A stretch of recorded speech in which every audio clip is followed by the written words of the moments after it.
Simulasi unjuk rasa berbeda ditampilkan sebuah video yang mendadak viral di media sosial. Berbagai akun anonim turut mengunggah video tersebut, salah satunya akun Instagram @memomedsos, Rabu 16 Februari 2022. Terlihat dalam video segerombolan bocah cilik dilibatkan dalam unjuk rasa tersebut. Sebagian besar kompak mengenakan jersey sepak bola. Nampak pula beberapa lainnya mengenakan kaos beragam. Simulasi tersebut terlihat dilakukan di sebuah lapangan besar. Sejumlah polisi bersiaga dengan membentengi diri menggunakan tameng. Mereka merapatkan barisan sambil menyusun tameng-tameng tersebut.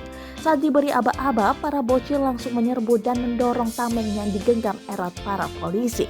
Bahkan salah satu bocil berkaus hitam menjadi sorotan. Ia nampak agresif menaiki tameng tersebut dan menginjak-injaknya. Momen itu mendapat respon beragam dari warganet.